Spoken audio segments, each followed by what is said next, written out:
گمراہی میں رہے تو ان کی گمراہی کا بھی جو ایک آپ کہہ سکتے ہیں گناہ ہے وہ ہم پر آ جائے گا.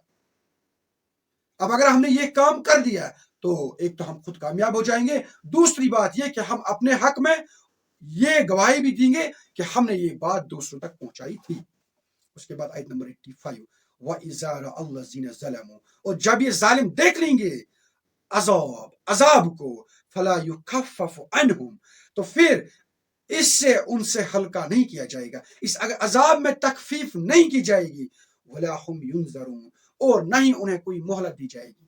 جیسا کہ مختلف جگہوں میں آیا ہے کہ یہ لوگ اس وقت بہت کچھ کریں گے، یہ رب سے کہیں گے کہ رب ہمیں واپس بھیج دیجئے دنیا میں، ہم وہ سب کچھ کریں گے جو آپ نے ہمیں کرنے کو کہا تھا. یہ دعا کریں گے، مناجات کریں گے، سفارش کرنے کے لیے تقدو کریں گے، لیکن اس کی ذرا سی بھی اجازت ان کو نہیں ملے گی.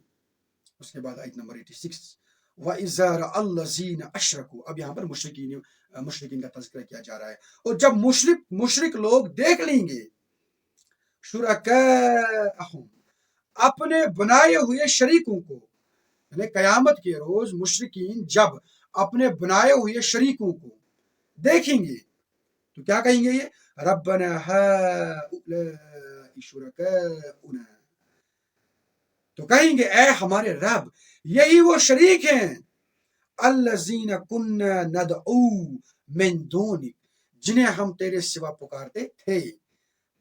فَأَلْقَوْا إِلَيْهِمُ الْقَوْلَ، تو یہ شریک لوگ جنہیں تصور کرتے تھے دنیا میں اللہ کے ثانی، تو وہ پھینک دیں گے یہ بات انہی کی طرف انہم لکاذبون، اور کہیں گے تم لوگ جھوٹ بولتے ہو.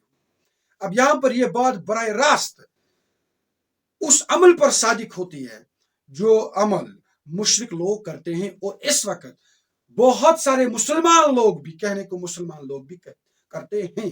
اور وہ کیا ہے؟ اللہ کے مقابلے میں اس کی مخلوق کو پوجتے ہیں، ان سے استعانت طلب کرتے ہیں، ان سے دعا مانگتے ہیں، انہیں داتا سمجھتے ہیں، غریب نواز سمجھتے ہیں، گنج بخش سمجھتے ہیں، ان کے مزارات پر جا کر ان سے دعا کرتے ہیں، اور یہ سمجھتے ہیں کہ بھئی یہ صاحب ہماری نیا کو پار کریں گے. یہی قیامت کے روز کھڑا ہو جائیں گے، پھر ہمارے خلاف گواہی دیں گے بھائی یہ جھوٹ بول رہے ہیں، یہ ہماری پرستش کرتے تھے، ہم تو اس قابل تھے ہی نہیں، بلکہ ہمیں تو خود اللہ نے بنایا تھا. تو اس سلسلے میں دعا اور مناجات محض اللہ کے لیے ہے، اسی کے لیے سزاوار ہے، کسی سے کچھ بھی نہیں مانگا جا سکتا ہے. یہ بڑی خطرناک چیز ہے. اس کے بعد آیت نمبر 87 وَأَلْقَوْا إِلَى اللَّهِ يَوْمَئِذٍ السَّلَامَ، اور وہ اس روز اللہ کے حضور عاجزی پیش کریں گے. وَضَلَّ عَنْهُمْ مَا كَانُوا يَفْتَرُونَ، اور گم ہو جائیں گے ان سے وہ سب عقائد، وہ سب چال بازیاں جو وہ گڑا کرتے تھے.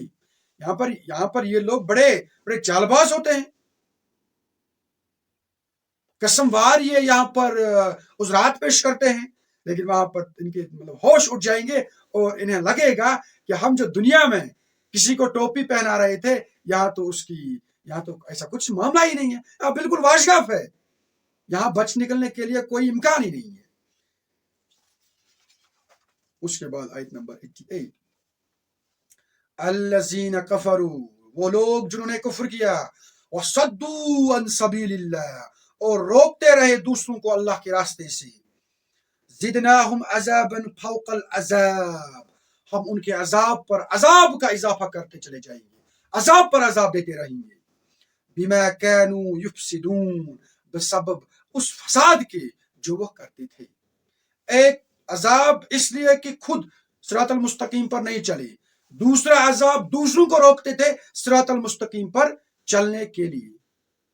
آج بھی ہم لوگ جانے یا انجانے میں اپنی نئی نسل کو، اپنی نئی پود کو صراط المستقیم پر چلنے سے روک دیتے ہیں. معذرت کے ساتھ کہنا پڑتا ہے، ہم میں سے اگر کوئی نوجوان اسلام پسند ہے، صوم و صلات کا پابند ہے، اسلام کا لباس ظاہر میں بھی اور غائب میں بھی پہنتا ہے، اس سے ہم ڈراتے ہیں بھائی ایسے مت چلو.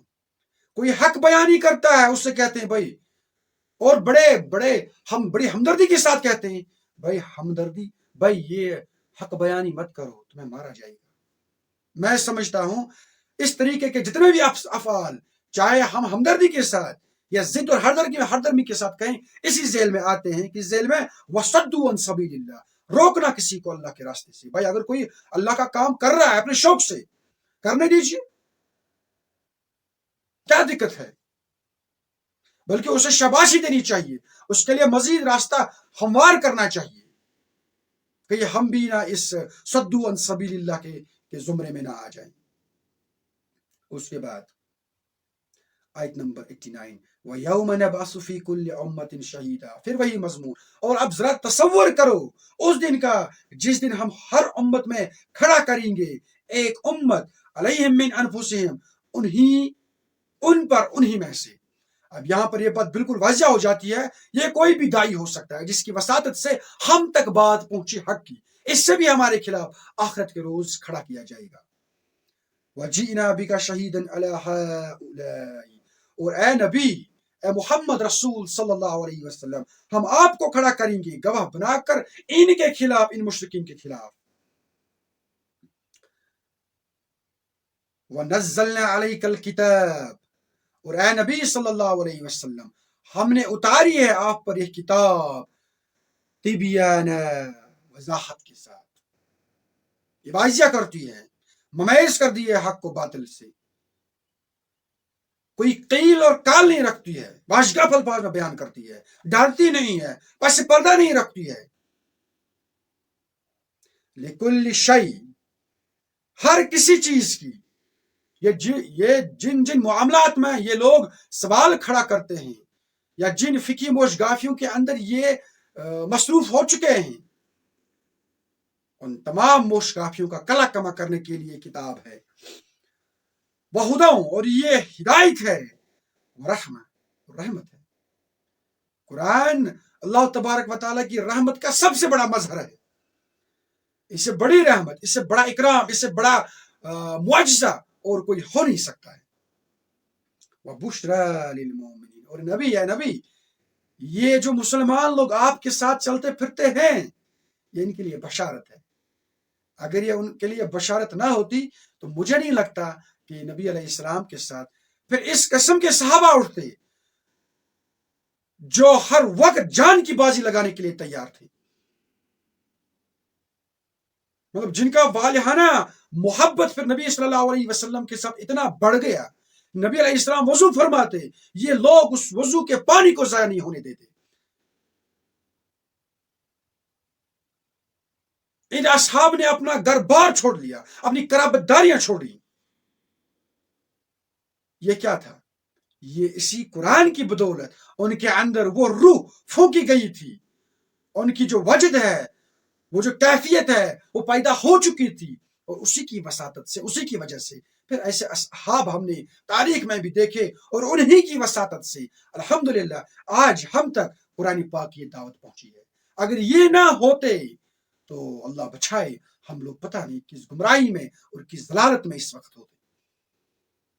اس طرح سے یہ جو رکوع ہے اس کا اجمالی جائزہ ہم نے لے لیا.